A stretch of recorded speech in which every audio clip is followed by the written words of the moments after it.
Hello and a very warm welcome to this edition of Insight. In Insight today we are going to talk about custodial deaths in the country. We know that this particular case of Ram Singh, the main accused in the Delhi gang rape case, and him committing suicide has come into the limelight and has opened a different sort of debate on the situation in prisons, the situation of prisons in our country, the condition of Indian prisons, specifically Tihar, and the security and other concerns. But what exactly does it mean about the prisoners and the under trials in our country? The number itself is a whopping, there's of course a very appalling figure there, but what exactly does it mean for them as well as the entire judicial system? We'll talk about that in this edition of Insight.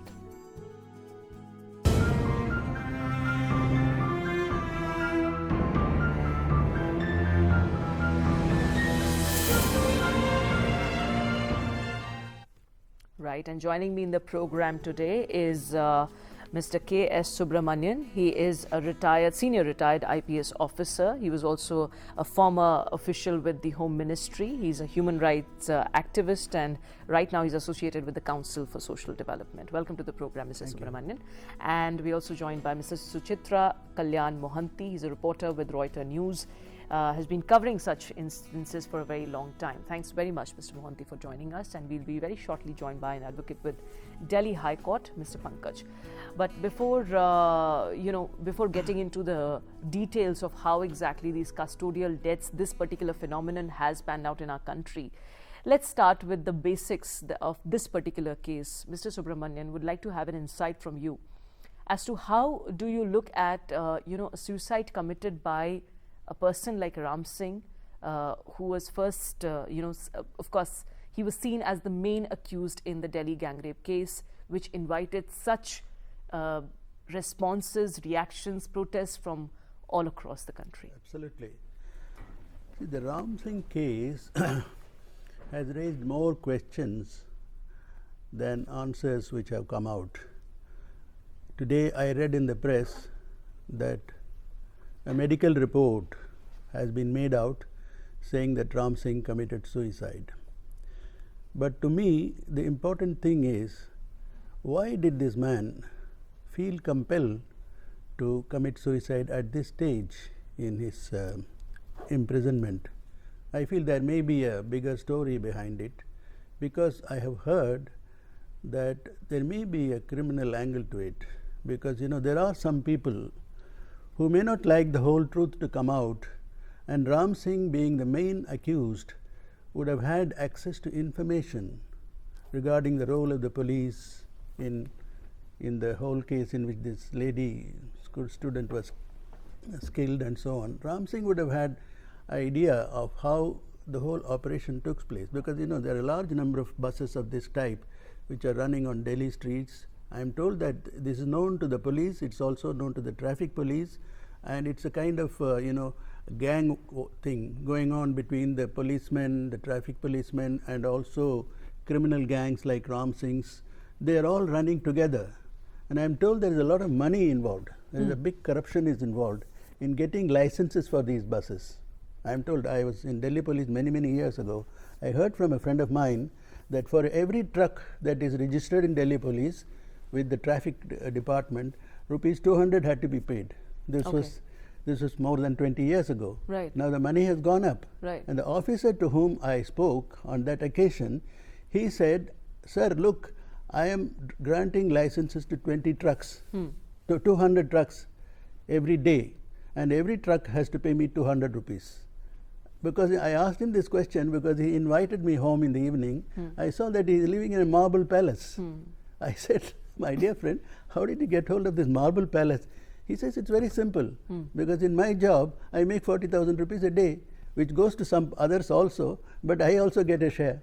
And that is how this has happened. Which, so you're saying that he was in fact a part, he could have been a great link to any sort of nexus or some sort of a crime that was taking place under the guise of all these private buses? He may have known, but he was not involved in it.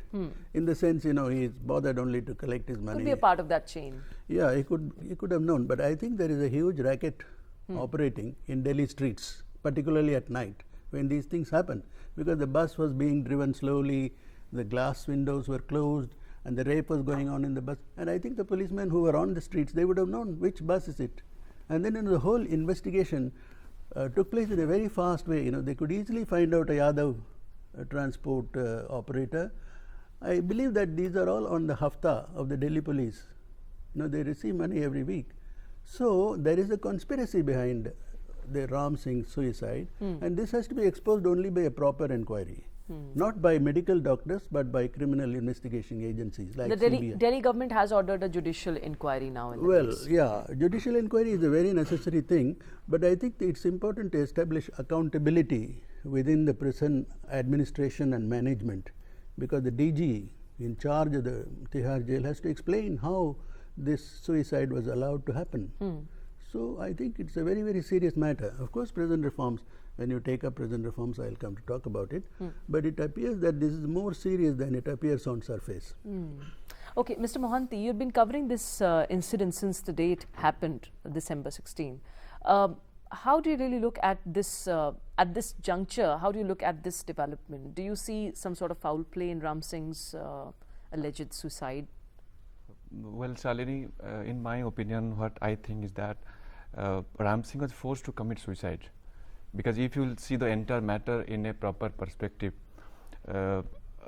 his right hand was not in a proper shape to commit suicide, number one.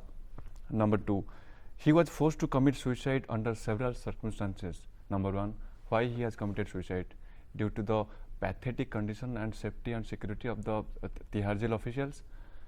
And Tihar jail officials have not taken proper measures for that.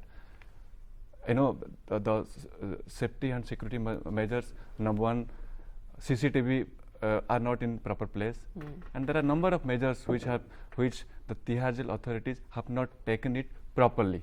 If they could have taken it seriously, then he could not have committed suicide. This case is of utter importance. It's not an Indian case at all. It's a matter of great high profile case. I mean, all the international media is covering, I am covering for Reuters.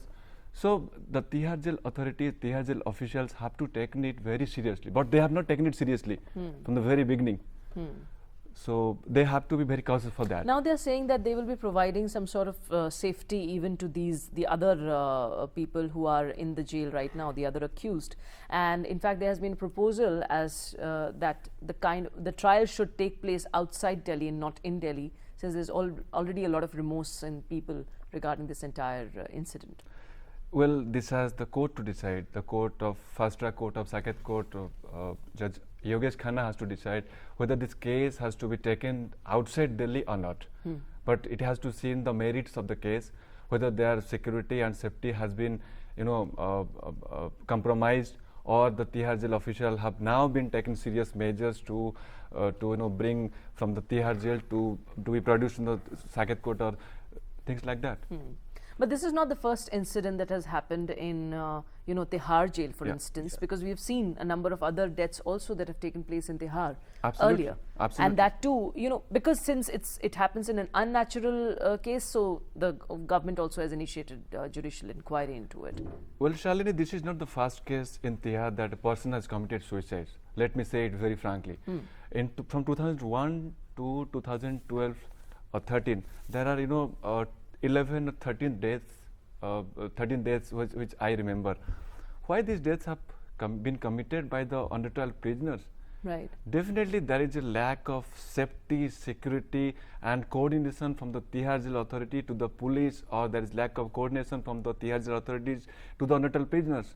What they are lacking is that no coordination, and there is lack of proper facilities, infrastructure is not there. You need to put proper CCTV, closed circuit TV in physical, presence of Tihar jail officials have to be there just to adhere to the safety and security of the prisoners.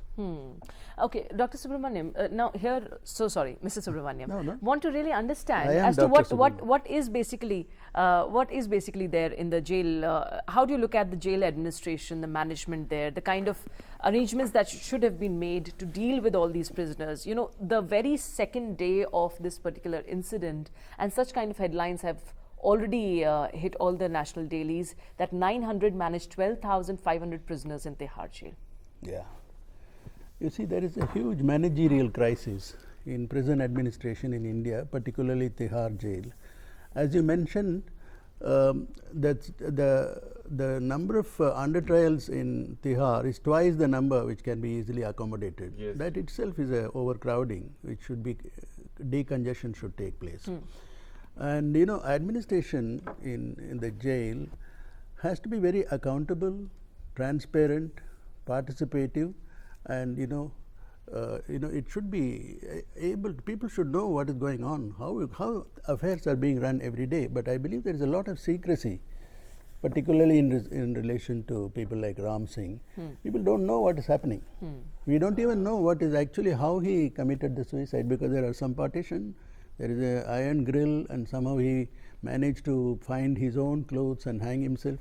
It appears that some other person also probably involved in this thing. Therefore, I feel that prison administration has to be democratized, and it has to be made accountable, and it should not be so secretive. It should not be seen that it is a punishment area, but a correctional area, and it should not be called a prison. It should be called a correctional home. Something but then like that. things have to match the words. You know, it's very important. What is being said is also practiced in these prisons. Yeah. Even if you call it correction homes, Yeah. one cannot ignore the instances of harassment which these prisoners have to really face. Yeah. The kind of harassment in the hands of course, the other inmates in the cell, as well as the police officials. Absolutely, I agree with you. But you see, that's what I meant when I said prison administration has to be participative. Some of the NGOs who are doing good work should be involved in prison administration. They should know what is going on. They should sit in committees which Tihar jail has set up to monitor, activities in the prison. So it has to be much more participative, much more accountable, much more transparent, and decentralized. It need not have so many people in one prison. That itself is an incentive to crime. Absolutely. And Salil, for that, we have to understand the proper case into perspective. Like why there is a overcrowding of under trial prisoners. We have to understand that first, because there is a case of delay in courts. There is petty criminal offences committing by the prisoners. If suppose in a case some chain snatching case is happening and the prisoner is languishing in jail for say 2 years or 3 years, the court has to take it in a suo motu basis and find out it in a proper manner and to expedite in a proper sensible way and time bound manner. So it has to be done like that. And clubbing with these two cases, rampant corruption is going on in Tihar jail. Let me tell you that also, Shalini, because the jail officials are not properly given their wages and salary, what I was told. And it has to be taken it very seriously by the government and other NGOs also. We have to be very sensible enough to find out these ways and means for that. Which means at the heart of it also lies the issue of police reforms. Yeah, Yes, yes. Ensuring that when you say that you have to modernize the police force, you'll also have to make it a very attractive profession for people to come and serve the nation as a policeman. We'll take a very short break in Insight. Please stay tuned for more.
Human Rights Law Network? That will be good for नहीं, you. human rights, two words है ये. Law Network. NETWORK.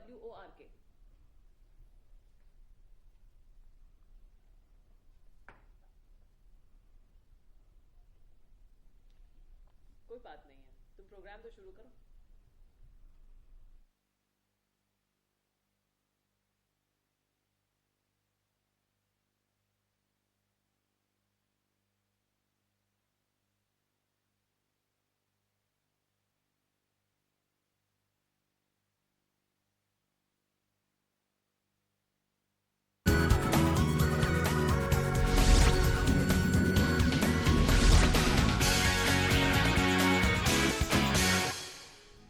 Welcome back to Inside, and Inside today we are discussing custodial deaths.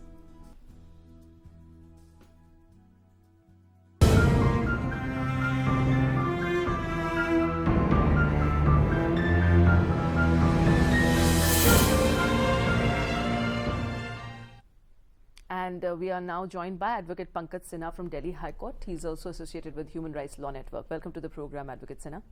Let's start the discussion with you because since before going into the break, let me just brief you as to what we were talking about. We were talking about the Ram Singh, the suicide committed by the main accused of Delhi gang rape, that is Ram Singh in the Tihar jail, as to how this particular incident should be looked upon, and can it be related to the other incidents of either suicides committed by other prisoners in Tihar jail and other jails in the country, or the custodial deaths, the instances that are reported day in and out. What is your view? When we talk about custodial death, which happened in the case of Ram Singh, and it is shown as suicide. First of all, my personal opinion is that it is very difficult to say whether it is suicide or murder, because what I have seen in the news, that he used many of the clothes, undergarments and all this to make his rope in which he can be hanged, and that is not very much possible as to how the person will, where the person will get the weapon from to cut all, to use this to make this rope. Right. So this is actually a matter of inquiry.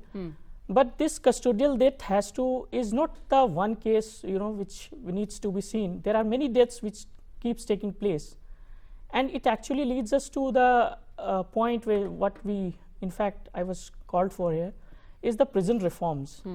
And prison reforms is a very crucial issue, and that not only the prison acts needs to be reformed, not only prison manual needs to be reformed, but it also has to deal with the Police Act, because the Police Act has also not been reformed so far. Right. And they are all of the British time. Right. So it's in fact it's very it's hard to believe that we have acts of 1894, the Prison Act of 1894, that is the basis of present prison management in India. We are still working on the lines of the Police Act of 1861. Isn't it really, I mean, this really rings alarm bells, Dr. Subramaniam, to talk of, police being one of the most important areas of, governance in our country. And let's look at the laws that are governing it. They're archaic laws. What would you like to say about it? Look, I have been a member of the IPS from 1963, and after I retired from service, I have become a human rights activist because I could not accept that this is the police service I joined. I found that fundamental reforms are called for, not just superstructural reforms like what the Supreme Court has done recently, which is also essential, but we need to address the underlying issues in policing in India. In 2009, the Human Rights Watch, it's an international NGO, brought out a report on the Indian police. I am a human rights activist, therefore I have to emphasize the human rights angle. Now, this report by the Human Rights Watch in 2009 described the Indian police as a dangerous anachronism and a broken system, which leads to all sorts of offences being committed, not just by the junior officers, even at some levels, goes right up. We had a case in which a DG of police was involved, and the son of a DG of police is still being pursued by the police. So it's a it's a fundamental crisis of management, crisis of organization, and crisis of information within the government on how to reform the police. In 1980, 3 committees and commissions were set up. One was the National Police Commission. Another was the National Prison Reforms Committee, and the third one was the Intelligence Reforms Committee. All these committees and commissions, they produce their reports, but none of the reports have been implemented. So there is a crisis of implementation, because India is very good at setting up commissions. We say that we have commissions and omissions. Right. Omissions follow the commissions. We have had another Police Reforms Commission by the Administrative Reforms Commission. But sir, what were the main highlights of these commissions? I mean, what was it that these commissions called for? You see, the Police Reforms Commission of 79-81 has been, they have an 8-volume report. I can't summarize the whole thing, but some features of reform suggested by the National Police Commission have been accepted by the Supreme Court, and Supreme Court has issued directions to state governments and central government in 2006 that you carry out these reforms.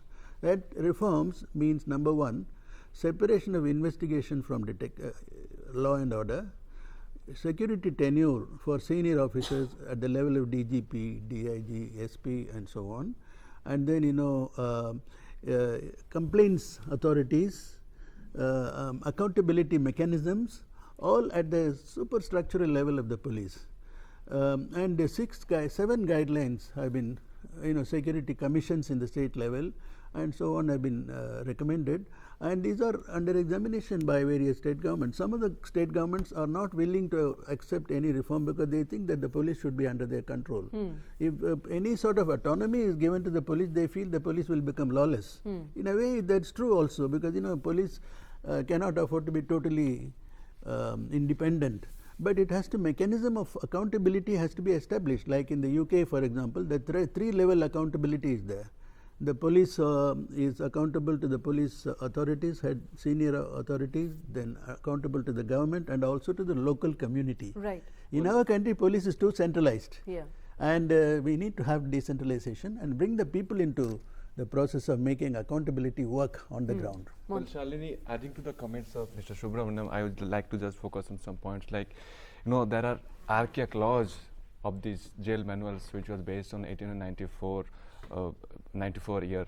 So that has to be changed, and that mindset has to be changed. Like on that point in time, 1894, the laws are there because just to political suppression.